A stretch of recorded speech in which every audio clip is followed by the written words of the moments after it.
To create something like this in Blender, you will need some cloth simulation and the physical representation of the joints of the dancer that you just motion captured.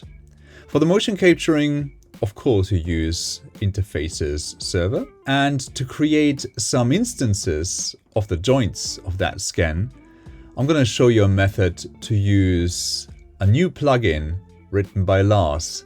You might already be familiar with Lars's page on GitHub, where you can find the Docker installer for interfaces servers. And there is a new thing here. It's called Interfaces Blender. And it's the Interfaces Blender importer, where you can import the data from the interfaces server right into your Blender. Shout out to Simon Broggi, who created the initial Blender spreadsheet importer, on which the Interfaces Blender importer is being based. Lars did some changes to it that make it really easy to use the interfaces data within Blender. From here you go to the releases page and you download the zip file. And then within Blender you go into your add-ons and you install Interfaces Import onto your add-ons. And from now on you will be greeted with the Interfaces Import as an option in your imports. Now here you can choose one of the files that we provide on the page of interfaces. Maybe Chiara Pereo's great piece, Sometimes I Wake Up in the Middle of Night and Stop All the Clocks.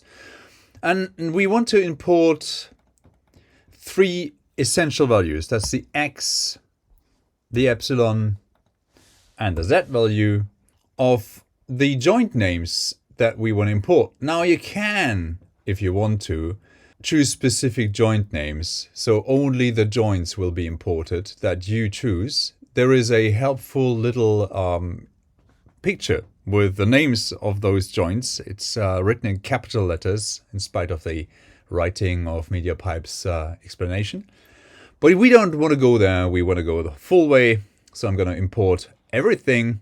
So I'll leave all the other fields blank and just import. It takes a little while. And then you have an object that is obviously, well, some value is being dragged around on the x-axis. Well, let's see what that is. No, let's straight go into geometry nodes, delete the default cube, so that's not in the way. And this is our object.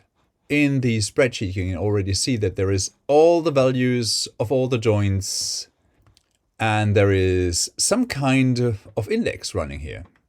So we want to animate a particle emitter wherever the right wrist of the dancer goes. So we're going to create a new geometry node, tree, and going to add in a named attribute node. Within here we choose right wrist, the X value. Now we take this X value and we drag it into a evaluate at index. So we can actually, with a driver like hashtag frame,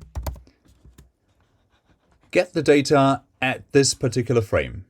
Now we lead this into a range because I like range maps. Let's put it -5 to +5.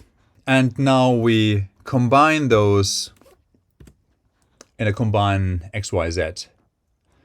And we copy this tranche here and feed that into the epsilon and another one into the Z. And we choose the epsilon and the Z array of our values. Now out here you should get the values at this specific frame. Just one thing, if I'm running it right now, it will count here, but it won't actually copy the driver. So put in the driver again. So now we have a value here, and we can put this into a set position. Feed our geometry into this new position here. And from here, we go into an instance and we feed this into our geometry. Now, you might have noticed that pulling the string from the vector here doesn't really end up in the right end. So let's just change this into the position because it's not the selection. Thank you for that. Maybe somebody's able to fix that auto combine. So to have something to instance, we're going to instance a cube. So we see something. And so now we have our cube and it kind of moves where the right wrist was. Well, it's kind of difficult to see because it only moves a bit. So let's add some rotation. And for that, we use a technique that is not really proven. So it might be wrong. I don't really care that much. We just take all this and we paste it down here. And we rewrite the driver here to frame -1 on each one. And now we drag the new value that we got here, which is like the value in the frame before that one, into a dot product on the lower end. And on the upper end, we put this one.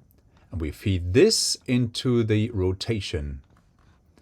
So now, whenever we change frames, we go to the next frame, it will kind of relate to the previous frame. Now, to make this useful as a particle emitter, we have to realize the instance here and feed that geometry up here. As you can see, the second I put this in here, I have all the values already again within that geometry. So maybe, yeah, for the sake of saving space, because that's going to be a pretty big file, you might want to import less. But as I wanted to use all the available data, I'm just, well, using their data. Okay, now this is actually useless to drive a skeleton because the rotation is not related to the other limbs, the other joints. But as a particle emitter, this might serve pretty well to do funny things, like emitting particles from that in some manner. Right, so I hope this helped a little bit to build something with the data that you can get from interfaces, and I'll be seeing you next time.